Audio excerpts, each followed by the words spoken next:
How's everybody doing today? So I'm going to talk about unconventional living, and what I mean by that is the actual place, your domicile, your home, your house. Each person on this planet may not be actually aligned with certain like living situations. And there's various options out there for you that you can find out and what they are and that kind of thing. And what I mean by this is like when people think of a house, they just think of this like square building with a door and windows and all this stuff. But there's a lot more options than that. We've got stuff where we have like underground tunnels, we have caves, we have earth homes. See the ones that are kind of like the hobbits, where you dig a hole into the side of a hill and in the Shire, and then that's kind of like cave style or almost like tunnel style living. You also got boats, living on the water, living on a boat. You have high-rise buildings. You have apartments. You have houses, and every which in where between in home building design, right? And different homes can even have different materials which actually affect you too. So if your home could be made out of metal, like sheet metal, large windows, or like metal pillars, or it could be 2x4s. It could be adobe, the desert adobe style where it's like made out of clay. It could be concrete. It could be round. It could be square. Each one of us has a comfortability level for each home that best will suit us vibrationally. And I know it's a big step. Like if you're gonna prepare to move into something that you feel like drawn to, like a different style, unconventional home style. I know it's a big move, and then if you have family and stuff, or maybe your spouse, hers could be a little bit different. So you might want to find out what the good middle ground for the both of you are. And it could just be it can end up being a regular house, or it could be on a sailboat or a high-rise building. I mean, you have to, if you're married with somebody, you kind of have to like have the happy medium between the two of you. But for each and every one of us, there is a specific domicile that we have a vibrational connection to, basically.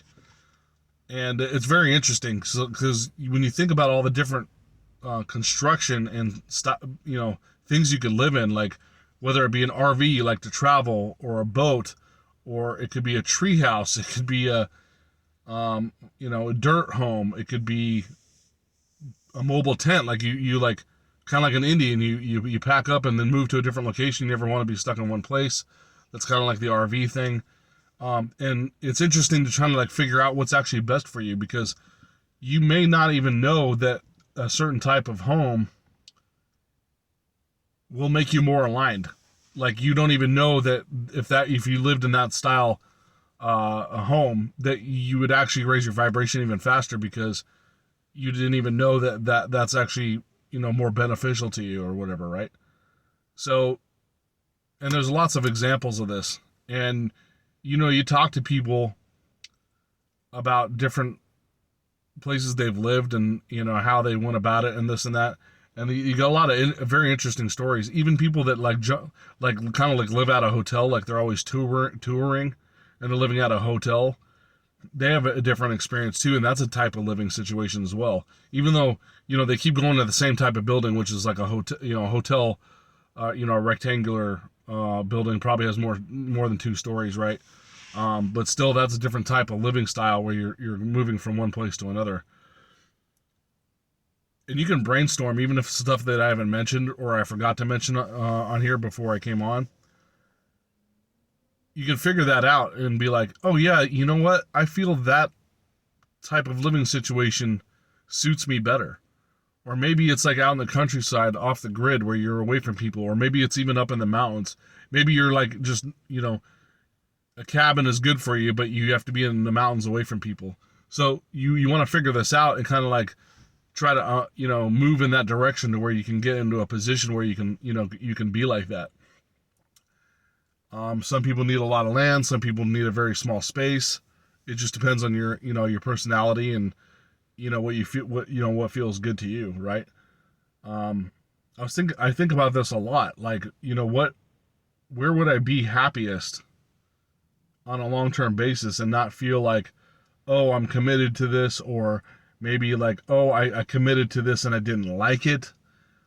So it'd probably be best like if you tried something out, like if you did an Airbnb in a different style home or something like unique like that. You try it out for a couple days and say, oh yeah, this was nice as a vacation thing, but I kind of don't want to live here full time. You know what I mean? Or you could be perfectly fine in the home you're in. I just want to let you know that there's actually other options available out there, and in great numbers of different types of options that you have for living. A lot of times we don't think about this, right? And we go on the internet and say, oh, well, that's a little, that's very interesting that those people live like that. Or maybe it's even just in a tiny home. You get rid of all your belongings and you go minimalist. That could be better for your personality. You really won't know until you really dive into it, right? And then maybe meditate on it or try it out as an Airbnb or however you want to do it. Or you may feel most comfortable in a mansion where you need like 60 rooms and you run up and down the hallways, and you like to walk down the hallway and stare at every unique painting that you bought along the way, and then shopping for more paintings or whatever. That could be you. I'm not sure. That seemed to be like that would be like a goal for most people, but in actuality, not everybody is aligned living in like a mansion style home that's very large, hard to upkeep. You'd have to have staff, this and that, or if you didn't have staff, you'd be cleaning it a lot to make it like keep it clean and dust free and all that stuff all the time.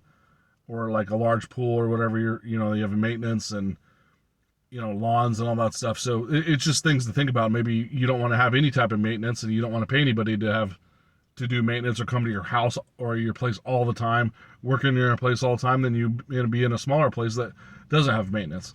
So these are just some thoughts I want to shout out to you to maybe you get your gears turning and figure out, hey, what home vibrationally would work for me or me and my spouse better than just the normal. I live in a city, I live in an apartment, or I live in a house that's right next to another house in a cookie cutter home in a cul-de-sac or whatever. If you're doing that, that's fine, and your kids go to school there or whatever, that's great. I'm just saying you want to figure out, in the long term, is that actually really what you want, right?